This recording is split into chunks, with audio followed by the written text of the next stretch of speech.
अब यज्ञ से क्या बचेगा? जैसे गीता जी, जैसे हम पूर्ण यहाँ 5 यज्ञ होती हैं जब ये सत्संग समागम होता है, वैसे तो यहाँ प्रतिदिन ही 5 यज्ञ चलती रहती हैं। सैकड़ों की संख्या में श्रद्धालु प्रतिदिन आते हैं और इन 500 यज्ञ में वो सहयोग देते हैं। एक यज्ञ धर्म की, दूसरी यज्ञ ध्यान, तीसरी यज्ञ हवन की, चौथी यज्ञ प्रणाम और 5वीं यज्ञ है ज्ञान की। तो यहाँ पर 500 यज्ञ होती हैं। तो सबसे जैसे धर्म यज्ञ होती है तो उसमें हम किसी का 10 रुपये, किसी के 100, किसी के 1000, किसी के 50,000 ऐसे दान होता है। तो उससे फिर यहाँ पर अखंड भंडारा चल रहा है। यहाँ पुण्यात्मा परमात्मा चाहने वाली या दुखी आत्मा अपने जो दुख है उनको निवारण करने के लिए आती हैं और यहाँ आकर के वो बड़ी प्रेम से आहार करती हैं। प्रभु का, भक्तों का दिया हुआ दान जो प्रभु के निमित्त हो जाता है वो अमृत तुल्य बन जाता है। फिर यहाँ परमात्मा की वाणी, भक्तों के सत्संग, भक्तों के सुमन ध्यान यहाँ चलते रहते हैं, उससे और ज्यादा उसमें वो अन्न शक्ति युक्त हो जाता है। तो यहाँ उस कहते हैं फिर धर्म यज्ञ या भंडारा होता है। एक यज्ञ धर्म की, दूसरी यज्ञ ध्यान। जैसे यहाँ आते हैं तो परमात्मा ही याद रहता है। आप घर से चलते हो तो भी परमात्मा की याद आपके हृदय में रह कर उठती रहती है। सत्संग में जाएंगे, गुरु जी के दर्शन करेंगे, भगवान की वाणी महिमा सुनेंगे, तो एक ये ध्यान यज्ञ कहलाती है। और तीसरी यज्ञ हवन की, यहाँ पर दिन रात अखंड ज्योत जलती है प्रभु की देसी घी की। और यहाँ सत्संग के दौरान भी बहुत, यानी 200-250 जितने पाठ होते हैं, उतनी ही यज्ञ पर, उतनी ही ये ज्योति प्रज्वलित की जाती है देसी घी की। और जैसे 4 दिन चलेगा तो 4 दिन ही वो जलती रहेंगी। 5 दिन चलेगा, 5 दिन चलेंगी। 3 दिन चलेगा वो 3 दिन उतनी ही चलेंगी। उसके बाद 42 ज्योतें हम बाद में कंटिन्यूस रखते हैं। जो जैसे कोई ज्योति हवन नहीं कर सकते, कुछ हवन यहाँ के लिए घी दे जाते हैं, तो हम उसको करते रहते हैं। और चौथी यज्ञ प्रणाम, दंडवत प्रणाम प्रभु के निमित्त हम करते हैं। यह भी एक धार्मिक अनुष्ठान है, यज्ञ है। और 5वीं यज्ञ ज्ञान की, यहाँ सत्संग सुनाया जाता है और परमात्मा की महिमा का गुणगान गाया जाता है। तो ये सबसे पहले जब हम धर्म भंडारा करते हैं तो प्रभु का भोग निकालते हैं। परमेश्वर को, पूर्ण परमात्मा को प्रतिष्ठित, हम तो उसको प्रतिष्ठित रखते ही रखते हैं। वो तो हमारा है, मूल वही है, कबीर परमेश्वर, पूर्ण ब्रह्म। तो उसके निमित्त हम भोग निकालते हैं। उसके बाद शेष बचे हुए अन्न को हम वितरित करते हैं, सबको भंडारा रूप में या वैसे प्रसाद रूप में। तो यहाँ यही लिखा कि यज्ञ से बचे हुए, यज्ञ का अर्थ है शास्त्र अनुकूल साधना। हम शास्त्र अनुकूल साधना कर रहे हैं और उसमें जो विधिवत साधना की जाती है, जो परमात्मा को भोग लगा दिया गया, उसके बाद शेष बचे हुए अन्न को हम आप सभी को खिलाते हैं। तो कहते हैं यज्ञ से बचे हुए शेष अन्न को खाने से ये सब पापों से मुक्त हो जाते हैं।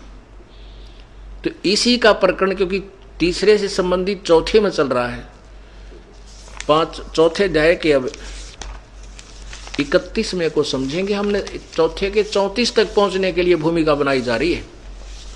चौथे अध्याय के 34वें श्लोक को समझने के लिए कहानी, ये सारी भूमिका आपके समक्ष प्रस्तुत की जा रही है। अब देखो अध्याय नंबर 4 और श्लोक नंबर 31 में आ जाइए। हे कुरुश्रेष्ठ अर्जुन, यज्ञ से बचे हुए अमृत का अनुभव करने वाले सनातन परब्रह्म को प्राप्त होते हैं। यज्ञ न करने वाले पुरुषों के लिए तो यह मनुष्य लोक भी सुखदायक नहीं है, तो परलोक कैसे सुखदायक हो सकता है।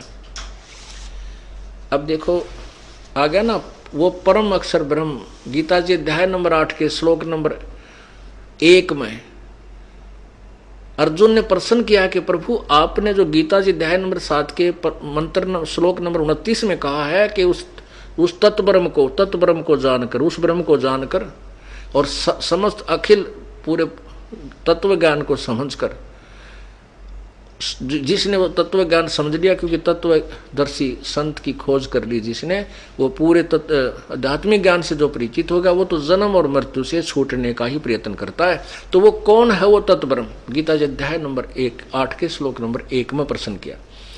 गीता जी अध्याय नंबर 8 के श्लोक नंबर 3 में गीता ज्ञान दाता ने कहा कि वो परम अक्षर ब्रह्म है। ये उसी के विषय में लिखा है कि ये देखिएगा यहाँ गीता जी अध्याय नंबर 4 का और श्लोक नंबर 31। कुरुश्रेष्ठ अर्जुन, यज्ञ से बचे हुए अमृत का अनुभव करने वाले योगीजन सनातन परम ब्रह्म को प्राप्त होते हैं। यज्ञ करने वाले पुरुषों के लिए तो ये लोक और परलोक दोनों ही दुखदायक होते हैं। इसका अर्थ ये। अब हम जो प्रसंग चल रहा है उस पर आते हैं। गीता जी अध्याय नंबर 4 के 32 में स्पष्ट किया है कि जैसे आप पहले 25 से लेकर और 30 तक जो भी ज्ञान आपको दिया गायक, तो उसके बारे में बताया है कि जो कुछ तो ऐसे साधना को पाप नाशक मानते हैं, कुछ ऐसे साधना को पाप नाशक मानते हैं, जानकर करते हैं, लेकिन नहीं। गीता जी अध्याय नंबर 4 के श्लोक नंबर 32 में कहा है कि इस प्रकार बहुत से यज्ञ उस पूर्ण परमात्मा की मुख्य वाणी में, उसके मुखारविंद से, उनकी वाणी में वर्णन किए गए हैं, विस्तार से वर्णन किए गए।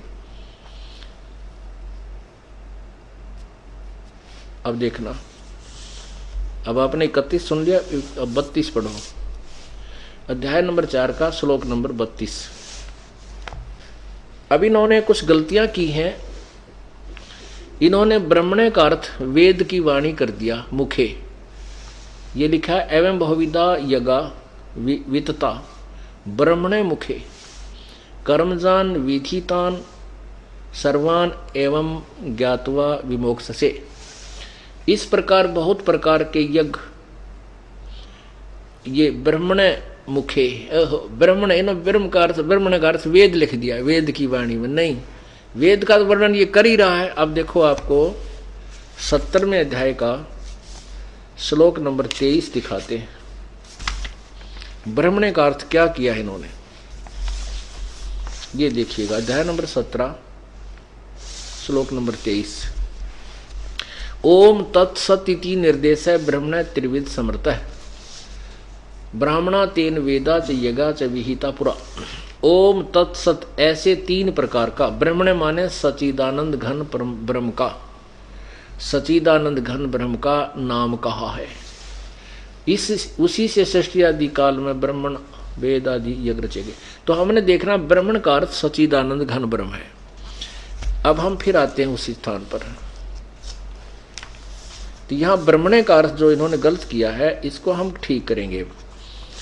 अध्याय नंबर 4 के 32 में इस प्रकार बहुत तरह के यज्ञ वेद की वाणी नहीं, ब्रह्मण यानी सचिदानंद घन यानी पूर्ण परमात्मा के मुख्य माने उनके मुख्य ज्ञान में, उन्हीं के मुखारविंद से उच्चारित है वो वाणी, वो पूर्ण परमात्मा की वाणी में विस्तार से कहे गए हैं। उन सब को तू कर्म, इंद्रिय और शारीरिक क्रियाओं द्वारा संपन्न होने वाले जान। उन कर्मों को आपने करना पड़ेगा, यानी ये साधना करनी पड़ेगी, भक्ति जैसे दान धर्म, इस प्रकार तत्व से जानकर तू उनके अनुष्ठान द्वारा तू कर्म बंधन से सर्वथा मुक्त हो जाएगा।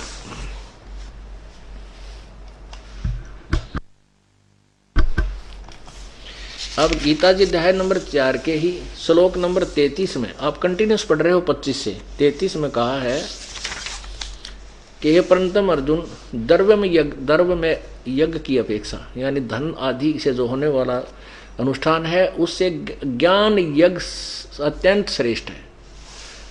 यौन मात्र संपूर्ण कर्म ज्ञान में समाप्त हो जाते हैं। अब इसका भावार्थ सुनो कि अर्जुन, जैसे तू वैसे ही जो कोई किसी साधना को करते हैं, कोई धन से होने वाले, क्योंकि जैसे भंडारा है, हवन है, ये धन से होते हैं, द्रव्य से होते हैं।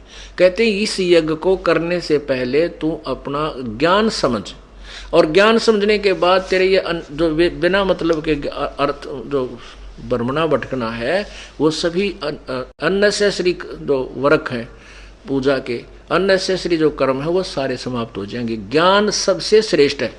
अब कहती 34 में कहा है कि वो ज्ञान जो 32वें श्लोक में बताया है कि उस परमात्मा की मुख्य वाणी में, उस पूर्ण परमात्मा की मुख्य वाणी में, वाणी के अंदर, अर्थात उस परमेश्वर द्वारा अपने ही द्वारा रची हुई उस तत्व ज्ञान की वाणी में जो विस्तार से कहे गए हैं, उस तत्व ज्ञान को अब देखो 34 चौथे अध्याय के 34वें श्लोक में, ये 34वां, ये यहां हो गए धर्म यज्ञ की अपेक्षा ज्ञान यज्ञ श्रेष्ठ है।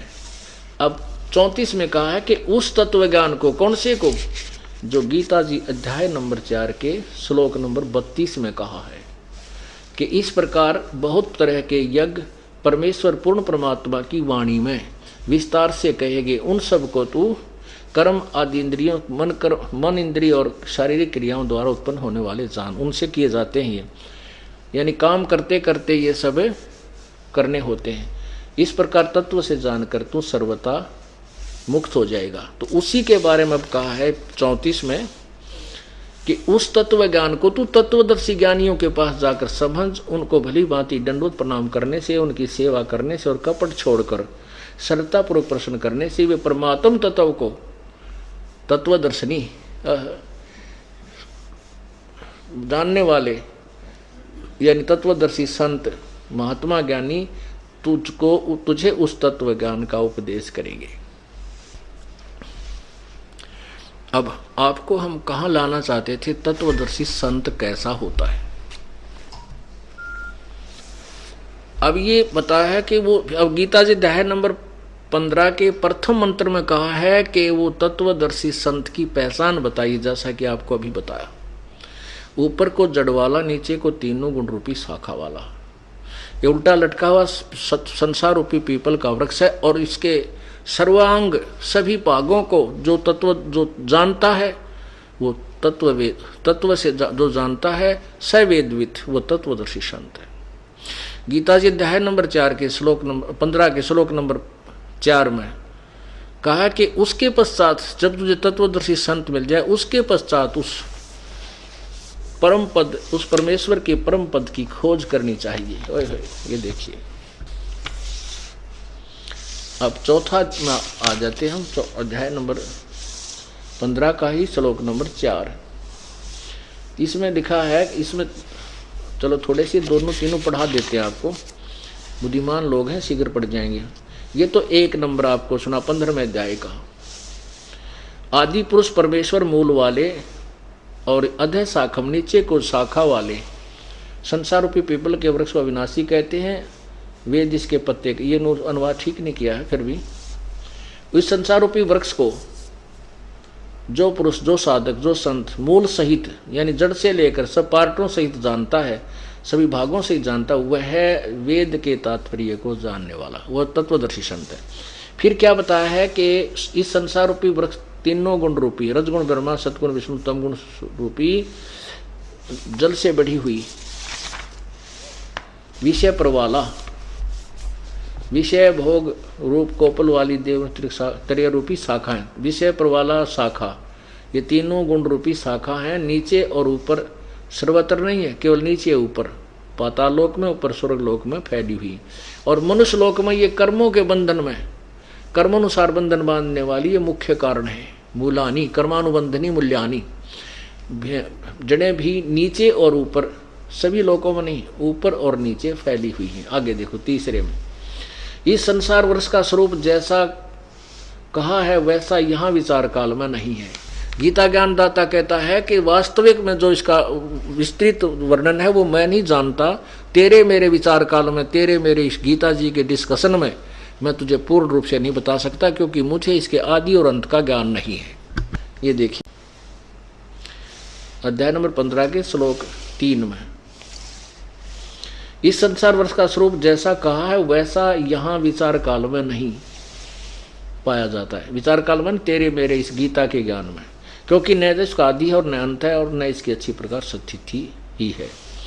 इसलिए इस सुविरुद्ध मूलम, ओहो, इस अति दृढ़ मूल वाले, ये छोड़ दो, ये इनकी अपनी धारणा है। अति दृढ़ मूल वाले यानी मूल कौन है? सतलोक में सतपुरुष।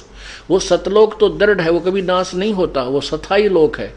और संसार रूपी पीपल के वृक्ष को दृढ़ असंख्य शस्त्रेन, वैराग रूप शस्त्र नहीं, उस तत्व ज्ञान रूपी शस्त्र के द्वारा काट के, उसके पश्चात अर्थात तत्व ज्ञान रूपी शस्त्र के द्वारा काट के छितुआ, यानी इसको अच्छी तरह समझ के फिर उसके बाद वो साधना कर, जैसे वो संत बताएंगे, तत्वदर्शी संत बताते।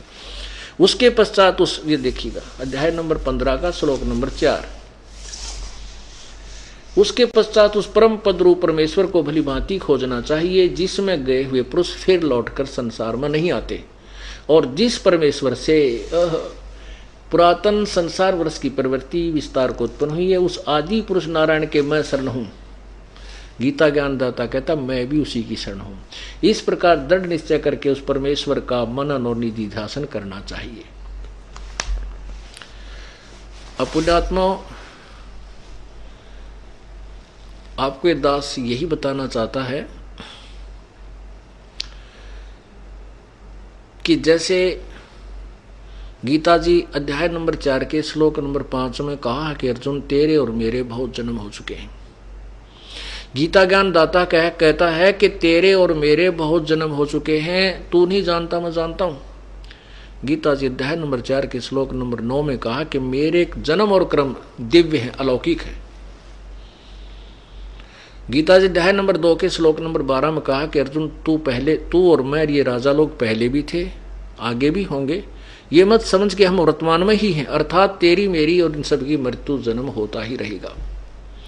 गीता जी अध्याय नंबर 10 के श्लोक नंबर 2 में कहा है कि मेरी उत्पत्ति को ये ऋषि लोग और देवता लोग नहीं जानते, क्योंकि ये मेरे से उत्पन्न हुए। इससे सिद्ध है गीता ज्ञान दाता नाशवान है, उसका जन्म तो हुआ लेकिन उससे उत्पन्न नहीं जानते। कौन? ये ब्रह्मा विष्णु महेश और ये ऋषि जन। क्योंकि जैसे पिता की उत्पत्ति को पुत्र नहीं, संतान नहीं जान सकती, पुत्री नहीं जान सकती, वो तो दादा बताता है। पूर्ण परमात्मा कबीर जी इन ब्रह्मा विष्णु महेश का दादा है और इस परब्रह्म का पिता है, काल का पिता है, और उसी ने आकर के ये तत्व ज्ञान दिया है। तो यहां क्या बताया है कि उसके बाद उस परम पद परमेश्वर की खोज करनी चाहिए, जहां जाने के बाद फिर लौटकर संसार में नहीं आते। अब गीता जी अध्याय नंबर 8 के श्लोक नंबर 3 में कहा कि वो परम अक्षर ब्रह्म है। वही परम अक्षर ब्रह्म के विषय में संकेत है कि उसी की पूजा हमने करनी चाहिए, अन्य की नहीं करनी चाहिए। और गीता ज्ञान दाता कहता मैं भी उसी के शरण में हूं। गीता अध्याय नंबर 18 के श्लोक नंबर 64 में कहा है कि जिसके विषय में मैंने 18वें अध्याय के 62वें श्लोक में कहा कि तू सर्वभाव से उस परमेश्वर की शरण में जा, उसकी कृपा से तो परम शांति और शाश्वत स्थान यानी सदा रहने वाले सनातन यानी सदा रहने वाले उस अविनाशी लोक सतलोक को प्राप्त होगा। वो मेरा भी इष्ट देव है, दृढ़म इष्ट मम, वो मेरा भी वो एक दृढ़ यानी सुनिश्चित पूज्य देव है। इष्ट माने पूज्य देव। ये देखिएगा अध्याय नंबर 18 का श्लोक नंबर 64।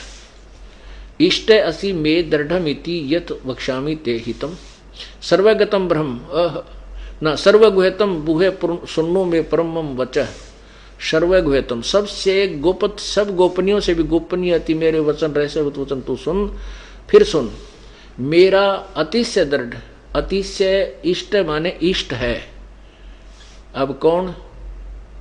अब यहां इन्होंने गलत कर दिया।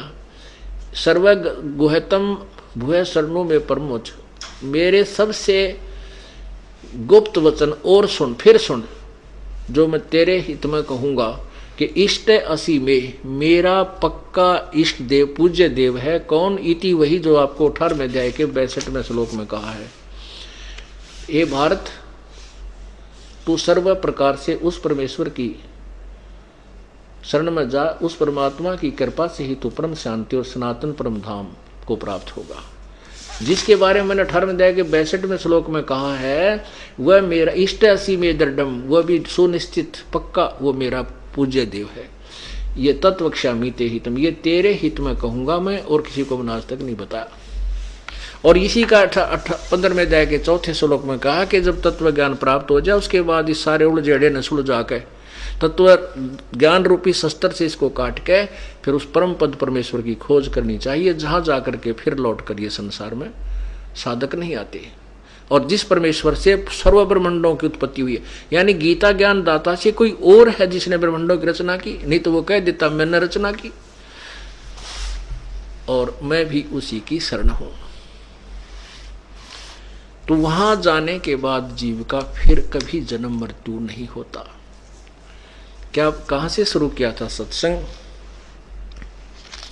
साथी हमारे चले गए हम भी चालन हार, कोई कागज में बाकी रह रही तात लगी है वार। आगे गए ना बावड़े रहते भी सब जाए, बिन साहेब की बंदगी कहीं ठोर ठिकाना नाए। जो पहले चले गए हम उनको स्वर्गवासी कह देते हैं, चाहे वो कितना गया हो। हमने ये सोच रखा है स्वर्गवास हो गया। स्वर्गवास इतना सिंपल नहीं है जितना कह देना। स्वर्ग की प्राप्ति भी बहुत ही विधि से होगी, लेकिन हमने वो स्वर्ग भी नहीं चाहिए, हमने तो उस सतलोक में जाना है जहां जाने के बाद फिर दोबारा यहां नहीं आना पड़ेगा। वहां जाने के बाद फिर हम पूर्ण रूप से स्थायी हो जाएंगे, फिर जन्म मृत्यु नहीं होगी, फिर हमें वो स्थायी स्थान मिल जाएगा। अन्यथा उस साहेब की बंदगी बिन, उस साहेब की भक्ति बिना कितने ठोर ठिकाना ना। हमने वो पवित्र, वो यथार्थ स्थान प्राप्त करना है, वो स्थायी स्थान हमने ग्रहण करना है, जहां जाने के बाद हमारा फिर कभी मोक्ष, कभी हमारा जन्म मरण नहीं होगा, अर्थात हमें पूर्ण मोक्ष प्राप्त होगा। उसके बारे में क्या कहा है?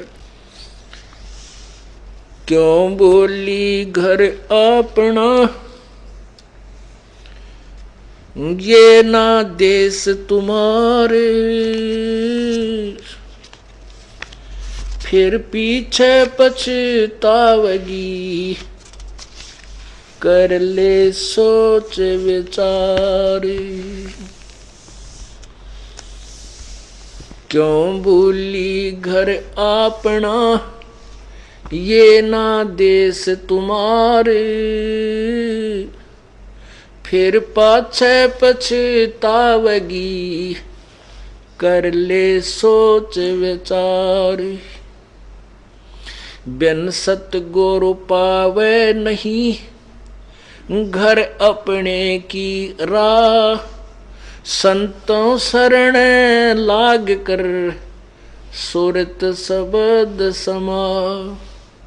शंख असंख्यों कोस है तेरे पिया का देश, एक पलक में पाइयो ले सतगुरु उपदेश। सोन सलहली गैल है गगन मंडल के माही, बिना प्रेम पावे नहीं चाहे करोड़ समाधि लाई। नितानंद लोला के चढ़ो महल मंजारे, बहोर न भव जल आइयो ये सपना संसारे। होले सुहागण सुरता त्यारे, मालिक घर जाना है तू तो। होले सुहागण सुरता त्यारे, मालिक घर जाना है तू तो। तेरा सोन शेखर बर तारे, मालिक घर हे तेरा सोन शेखर घर बार, मालिक घर। नाले धोले ओढ़ पैर लेकर 16 श्रृंगार, नाले धोले ओढ़ पैर ले कर 16 श्रृंगार। आज नहीं तय तड़के परसों आवेंगे तेरे लनियार, मालिक घर। मालिक घर जाना है तेरा सोन शेखर बर तारे, मालिक घर जाना है तेरा सोन शेखर बर तार। तेरे साथ की कितनी जाली तू क्यों लारी वार, तेरे साथ की कितनी जाली तू क्यों लारी वार। गुड़िया खेलत जन्म गवाया लाया है नहीं बेचारे, मालिक घर जाना है तू तो होले सुहागन सुरता त्यार। है तेरा सोन शेखर बर तारे, मालिक घर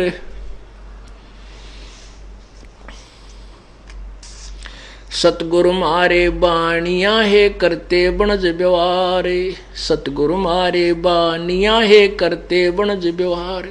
बिन डांडी बिन पालड़े है तोले दिया संसार, मालिक घर जाना है तू तो होले सुहागन सुरता त्यार। है तेरा सोन शिखर बर तार, सोन शिखर में सेज पिया की हंस हंस कर ले प्यार, सोन शिखर में सेज पिया की हंस हंस कर ले प्यार। कह कबीर सुनो मेरी सजनी लूटो न अजब बहार, मालिक घर जाना है तू तो होले सुहागन सुरता त्यार। तेरा सोन शिखर बर तार, सोन शिखर में सेज पिया की हंस हंस कर ले प्यार, सोन शिखर में सेज पिया की हंस हंस कर ले प्यार। कह कबीर सुनो मेरी सजनी लूटो न अजब बहार, मालिक घर तो होले सुहागन सुरता त्यारे, मालिक घर जाना है तेरा सोन शिखर बर तार। सत साही। अब जैसा कि आपने ये वाणी सुनी, प्रथम वाणी नित्यानंद जी महाराज की थी। पुण्यात्माओं, जैसा कि आपने गीता जी अध्याय नंबर 4 के श्लोक 25 से और 31-30 तक सुना, 30 तक, उसमें यही बताया है कि कोई तो किसी साधना से मोक्ष मानता है, कोई किसी साधना को अंतिम मान बैठा है। नित्यानंद जी ने कबीर परमेश्वर की वाणी को गहराई से पढ़ने की चेष्टा की, पढ़ा, लेकिन उनको गुरु केवल विष्णु जी, वैष्णव साधु संत विष्णु जी के उपासक ही मिले हुए थे। अब इस वाणी कबीर जी की पढ़ा करते थे, वो उसी के आधार से उन्होंने अपनी जो मिला मिलू का अपना जो जोड़ जुगाड़ करके वाणी बना तो दी, लेकिन फिर भी उद्देश्य उनका यही रहा है कि उन्होंने स्वर्ग को ही सच्चा सुख मान रखा था। तो इन्होंने यही बताया है कि क्यों भूली घर अपना यो ना देश तुम्हार। कबीर साहब ने तो सतलोक की तरफ संकेत किया है, नित्यानंद जी केवल स्वर्ग तक ही जानते थे। फिर भी हमने इन संतों के मार्ग से, जैसे कोई टीचर 5वीं तक का है, कोई 10वीं तक का है, तो अब हम 5वीं 10वीं के नहीं विद्यार्थी रहेंगे, हम अब फाइनल करेंगे इस विद्या को, MA BA PhD हम करेंगे। तो उन्होंने भी यही बताया है कि जैसे 5वीं कक्षा पास पढ़ना है तो भी तत्परता से पूरी लगन से करोगे तो पास हो पाओगे। इनका भाव ये समझना है। हमने सतलोक जाना है तो भी यही विधि अपनानी है। जैसा क्या बताया है, क्यों भूली घर अपना यो ना देश तुम्हारे, फिर पाछे पे आत्मा को कहा जा रहा है, फिर पीछे पछतावेगी तू कर ले सोच विचार, और बिन सतगुरु पावे नहीं। अब चाहे आप किसी भी इष्ट की पूजा करते हो, गुरु प्रथम बनाना पड़ेगा। कहते हैं राम कृष्ण से कौन बड़ो, उन्हें भी गुरु की ने, 3 लोक के वेधनी भाई गुरु आगे अधीन। राम कृष्ण से तो तुम किसी को बड़ा नहीं मानते, परमात्मा कबीर जी बताते हैं, और उन्होंने भी गुरु बनाए। जैसे रामचंद्र जी ने वशिष्ठ मुनि को से उपदेश लिया, श्री कृष्ण जी ने दुर्वासा जी से आध्यात्मिक शिक्षा ग्रहण की, दीक्षा, और संदीप ने उनके अक्षर ज्ञान जैसे टीचर होया करें, ऐसे गुरु थे। तो कहते हैं रामकृष्ण से तो तुम बड़े नहीं हो, रामकृष्ण के पुजारी हो तुम, फिर भी अपने डले ढोरे अपनी मर्जी से साधनाएं कर रहे हो। प्रथम गुरु बनाइए। रामकृष्ण से कौन बड़ा, उन्होंने भी गुरु कीन, और 3 लोक के वेद धनी गुरु आज्ञाधीन। वो 3 लोक के स्वामी भी गुरु मर्यादा में ही रह करके यहाँ से पार हो सके, यानी जा सके अपने स्वलोक को। फिर क्या बताते हैं, बिन सतगुर पावे नहीं घर अपने की रहा, और संतों शरण लाग के तो सुरत शब्द समा। परम संत के पास जाइए, तत्वदर्शी संत के पास जाइए, फिर वो जो मंत्र दे तो उस मंत्र का रगड़ा लगा दे। सुरत शब्द का यही अर्थ होता है। ये सुरत शब्द पता नहीं किए बना रखे हैं दूसरे पंथों वाले ने, अड़ंगा क्योंकि बस अगर धुन डालो और धुन पर सुरत लगा लो, नहीं। शब्द का अर्थ मंत्र भी होता है, नाम भी है। सार नाम, सार शब्द, सार नाम, सत नाम, सत शब्द भी इसको कहते हैं। तो ऐसे शब्द माने नाम, जो गुरुजी आपको मंत्र दे उसका सुरत नृत्य से उसका जाप अभ्यास करना होता है।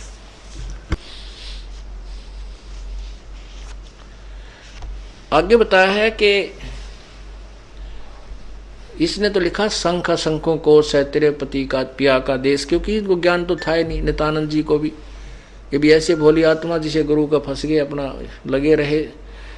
परमात्मा लिखा है 16 शंख पर हमरा तकिया गगन मंडल के जिंदा, हुक्म हिसाबी हम चल आए काटन यम का फंदा। 16 शंख कोश पर हमारा स्थान है, यथार्थ स्थान है, और वहां से हम यहाँ के पुण्य आत्माओं के काल के फंद को काटने के लिए, बंधन को काटने के लिए यहाँ पर आए 16 शंख कोश से।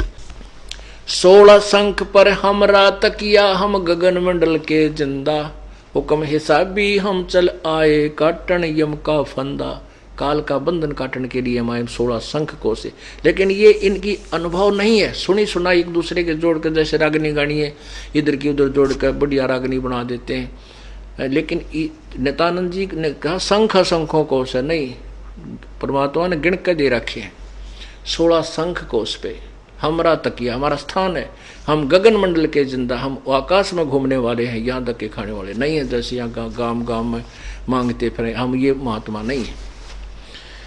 और हुक्म हिसाबी हम चल आए काटन यम का फंदा। तो यहाँ क्या बताते हैं, फिर भी हमने इन संतों की वाणी से अपने मूल उद्देश्य की तरफ अपने मन को डाइवर्ट करना है, इसको इधर बदलना है। सोन सलहली गैल है, सुन आकाश में, सलहली माने रिपटनी, जिसके ऊपर बहुत मुश्किल से रुका जाता है। गगन मंडल के माही बिना प्रेम पावे नहीं, चाहे करोड़ समाधि लाए। अब यही परमात्मा भी कहते हैं,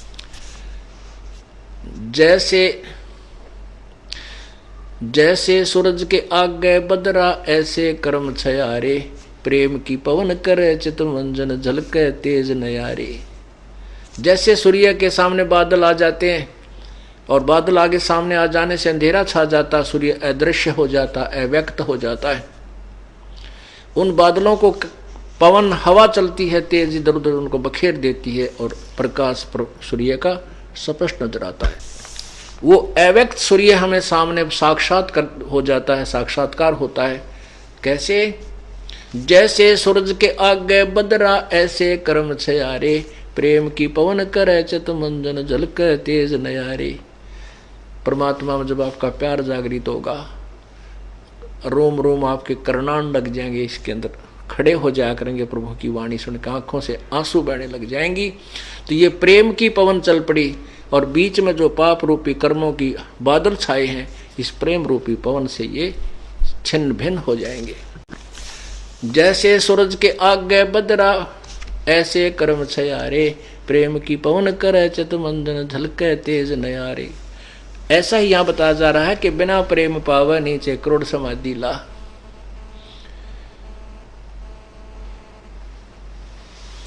अब परमात्मा क्या कहते हैं, होले सुहागण सुरता त्यार तन माल्य गर जाना है। अब देखो, जिस लड़की का ब्याह नहीं हुआ वो तो कुंवारी होगी, सुहागण नहीं हुई। और जिनका विवाह हो गया वह सुहागन होगी, और जिसका विवाह हो गया वह अपने पति के देश भी घर में भी जाएगी।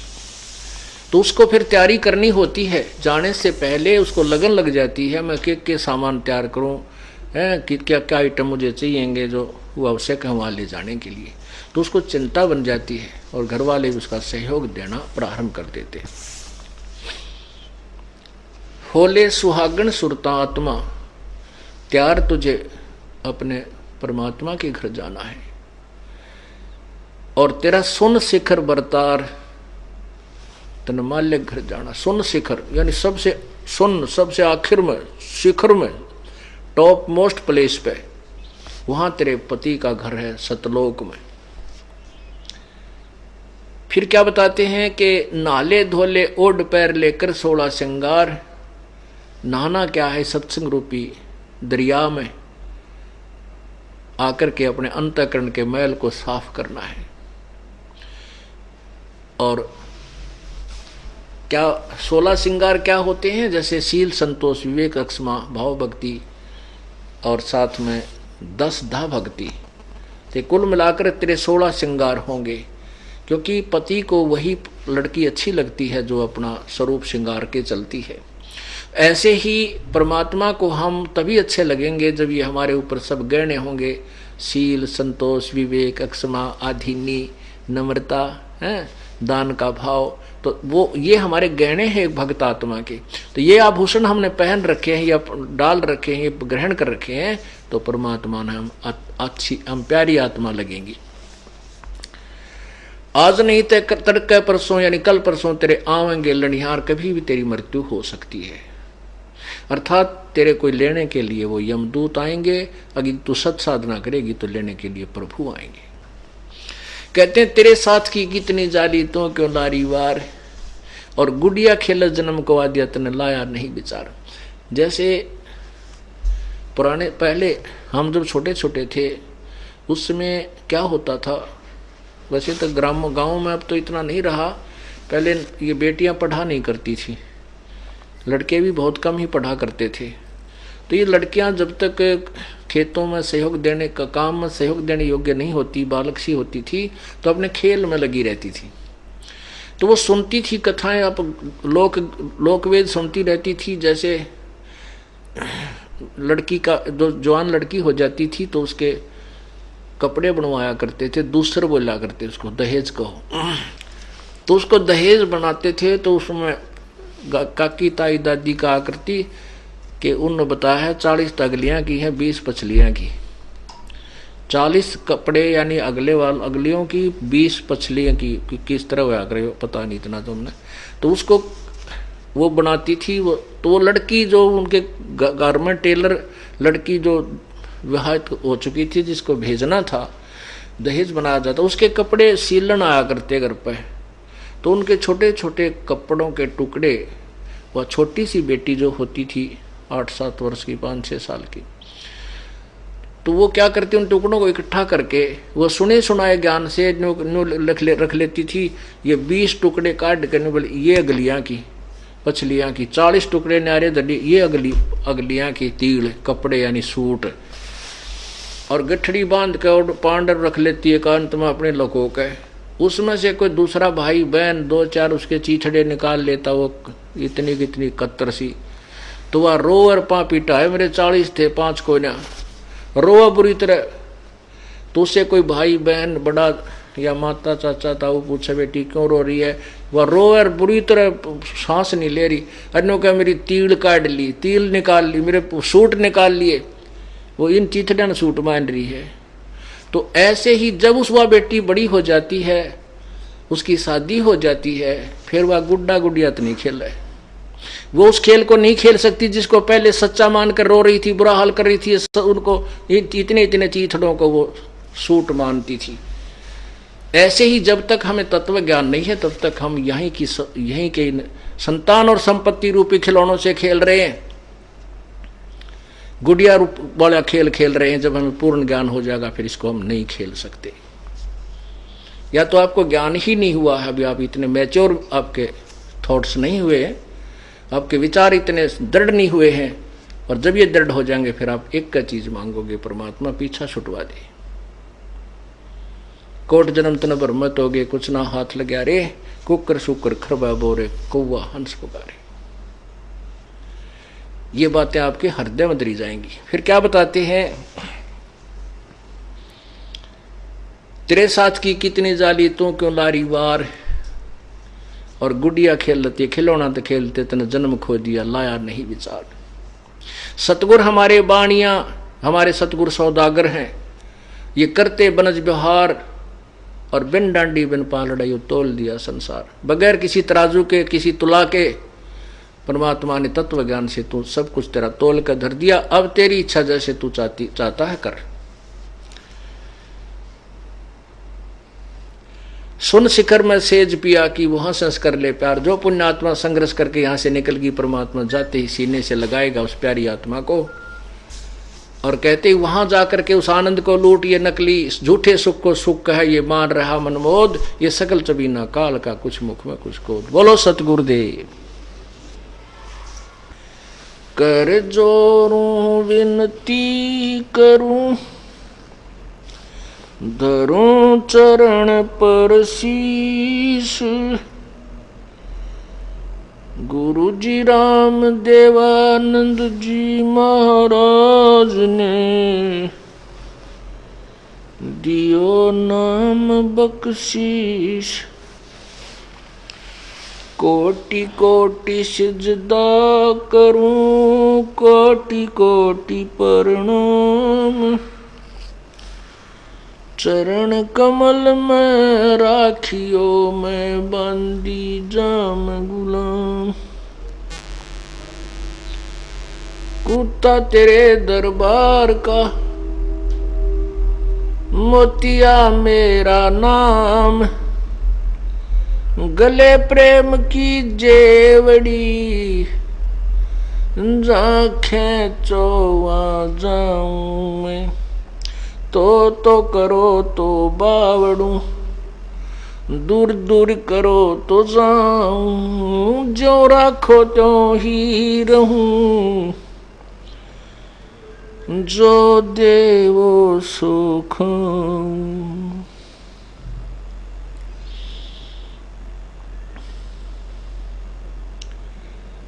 जय इब के सतगुरु मिले, सब दुख आँखों रोए।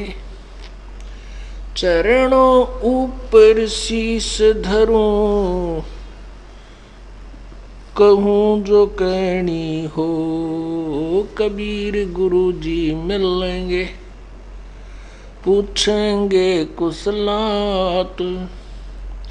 आद्य अंत की सब कहूँ, अपने दिल की बात। गुरु जी तुम ना भूलियो, चाहे लाख लोग मिल जाए। हमसे तुमको बहुत हैं, तुमसे हमको नहीं। तुम्हारे बिसारे क्या बने, मैं किसकी शरण में जाऊं। शिव वृंश मुनि नारदा, तिनके हृदय न समाऊं।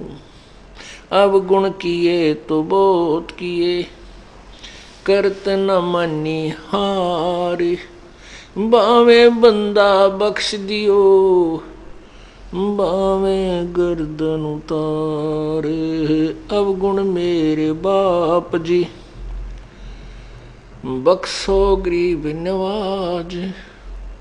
जो मैं पूत कपूत हूँ, बौर पिता को लाज। मैं अपराधी जन्म का, नक्शक भरे विकार। तुम दाता दुख भंजना, मेरी करो संभारे।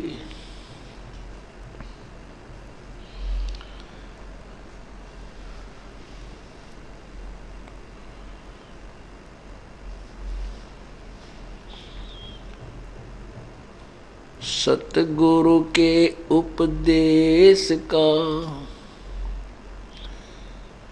लाया एक विचार, जय सतगुरु मिलते नहीं जाते नरक दुआरे। नरक दुआर में दूत सब करते खेचा ताने, उनसे कबू ना छूटता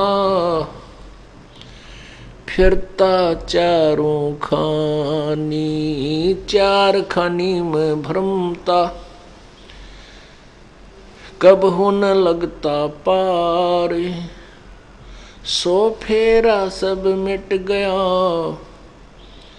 मेरे सतगुरु के उपकार।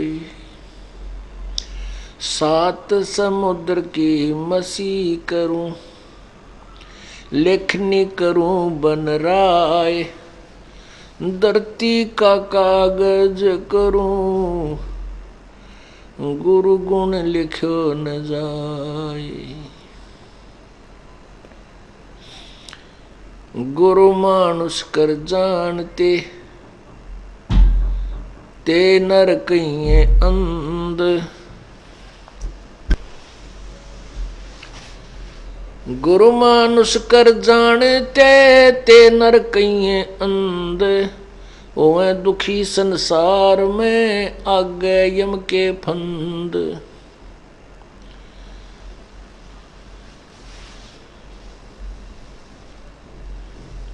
गुरु गोविंद कर जानियो रहियो शब्द समाए। मिले तो दंडवत बंदेगी नहीं पल पल ध्यान लगावे।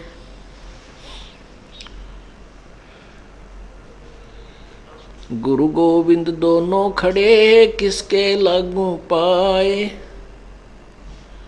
बलिहारी गुरु अपना जिन गोविंद दियो मिलाए। कबीर हरि के रूठ त्या गुरु की शरण में जावे। कहे कबीर गुरु रूठ गए तो हरि ना होत सहाय। राम नाम रटते रहो जब तक घट में प्राण। कब हो तो दीन दयाल के हे भनक पड़ेगी कान। सतगुरु के दरबार में मेरी थर थर कांपे दे। ना जानू किसी बात पर मारो टूट न जावे ने।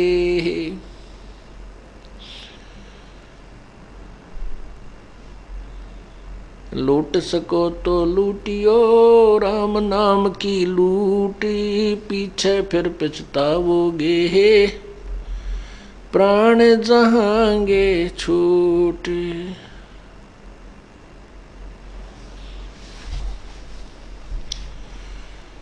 परमपिता परमेश्वर सारी सृष्टि के रचनहार कबीर बंदी छोड़ जी की असीम कृपा से ये 5 दिवसीय समागम चल रहा है।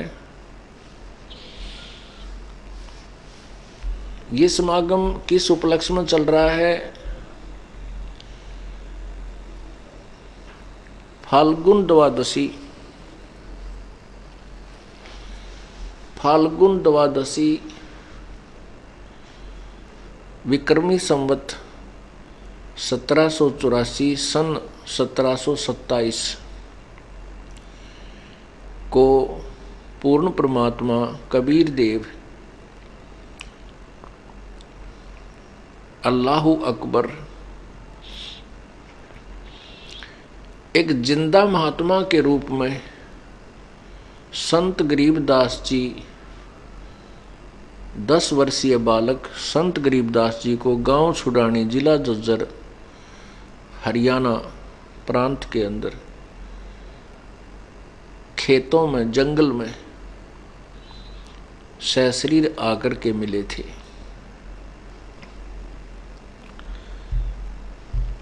और उस परमेश्वर ने अपनी प्यारी आत्मा गरीबदास जी महाराज को अपने लोक का तथा अन्य 21 ब्रह्मांड 7 संग ब्रह्मांडों का विशेष विवेचन दिया था, आंखों दिखाया था। अपनी आंखों देखा हाल उस परमेश्वर की महिमा का और सभी ब्रह्मांडों की सतिथि का संत आदरणीय गरीबदास साहिब जी ने अपनी अमृतवाणी में वर्णन किया, जिसके आधार से आज हम उस परमेश्वर को पहचान सके। काल भगवान ने, जो 21 ब्रह्मांड का स्वामी है, जो ब्रह्मा विष्णु महेश का पिता है, इसने परमात्मा का अस्तित्व बिल्कुल समाप्त कर रखा था, यथार्थ भक्ति मार्ग को नष्ट कर रखा था। स्वयं परमेश्वर आते हैं, इस तत्व ज्ञान को आप ही प्रचार करते हैं। अपने द्वारा रची हुई सृष्टि को खुद ही बता सकता है, अन्य केवल अटकल लगा सकते हैं। वो अटकलें पहले लगाई जा चुकी थी, जैसे पुराणों में जिन्होंने वेदों को ढंग से नहीं समझा, पुराणों में अपनी दंत कथाएं कहीं कहीं की ईंट कहीं का रोड़ा लगा रखा था। ऐसे ही अन्य पंथों वालों ने भी अपनी अपनी अटकल से सृष्टि रचना के विषय में जानकारी दी हुई थी, जो बिल्कुल अपूर्ण थी, व्यर्थ थी।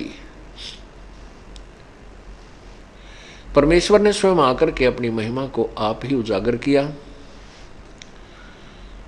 वो परमात्मा स्वयं आते हैं या अपनी किसी प्यारी आत्मा को अपनी शक्ति से उसको तत्व ज्ञान प्रदान कर देते हैं, जिसके आधार से फिर वो प्यारी आत्मा परमेश्वर की रजा से ही उसकी महिमा का गुणगान कर सकती है और करती है, और उसके कारण फिर बहुत सी पुण्यात्माएं परमात्मा को पहचान जाती हैं, अपना कल्याण करा देती हैं।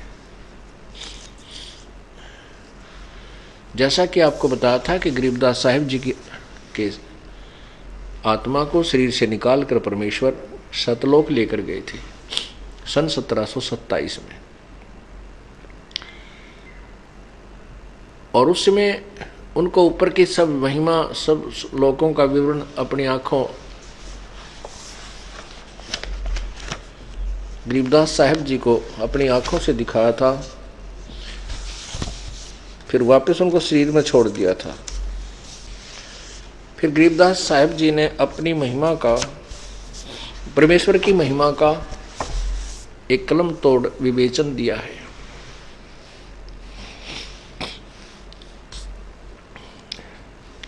उस अमृतवाणी का आनंद अब आप उठाएंगे। गरीबदास साहिब जी ने अपने पारक के अंग में लिखा है, न्योली नाद सुभान गति लड़े भुजंग हमें से, जड़ी जान जगदीश है विष नहीं व्यापै शेष।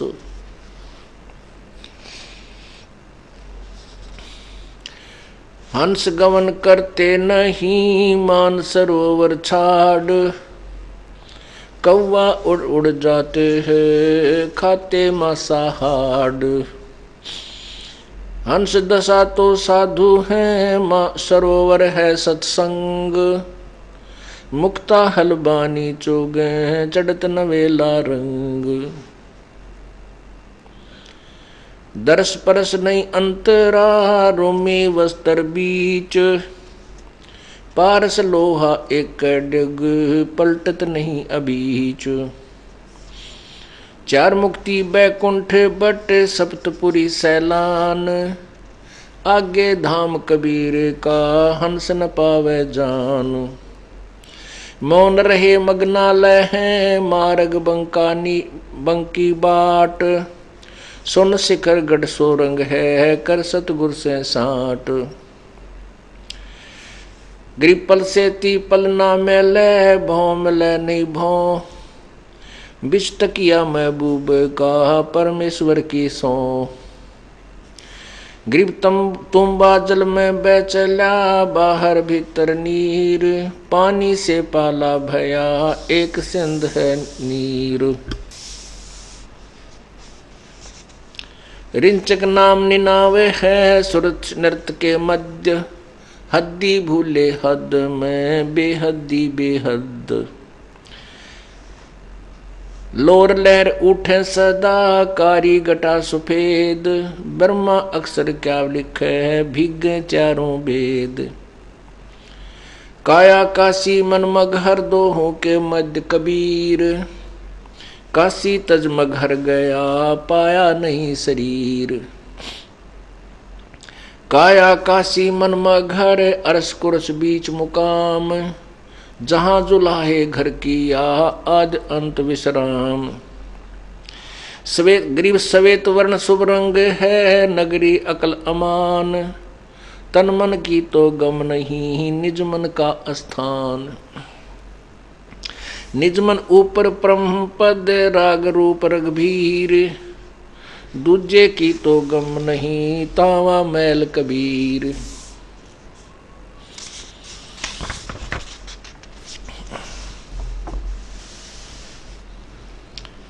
निज मन से ती मन हुआ मन से ती तन देह, देही में कछु ना हुआ नाहक लाई खे।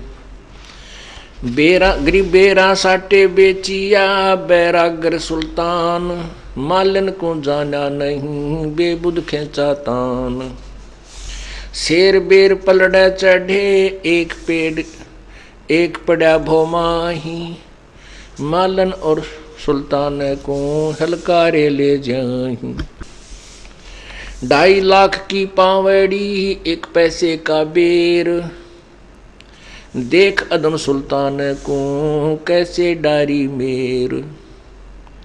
गरीब 9 लाख नानक नाद में 10 लाख गोरख तीर, लाख दत्त संगी सदा चरणों चरच कबीर। गरीब 9 लाख नानक नाद में 10 लाख गोरख पास, अंत संत पद में मिले ये करोड़ तेरे रविदास। गरीब रामानंद से लख गुरु तारे सिसके भाई, चेलों की गिनती नहीं पद में रहे समाये। गरीब खोजी खालक से मिले ज्ञानी के उपदेश, सतगुरु पीर कबीर हैं सबका हूँ उपदेश। गरीब दुर्वासा और गरुड़ सो कीन्या ज्ञान संबोध, अरब रामायण मुख कही वाल्मीकि को सोध। फिर पांडवों की यज्ञ में शंख पचायन टेर, 12 कोट पंडित जहां पड़ी सबन की मेर। गरीब करी कृष्ण भगवान को चरणामृत सो प्रीत, शंख पचायन जब बजा लिया द्रौपदी सीत।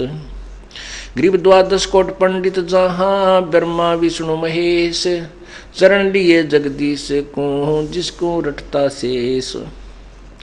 गरीब वाल्मीकि के बाल समय नाही तीनों लोक, सुरनन मुनिजन कृष्ण सुदे पांडव पाई पोख।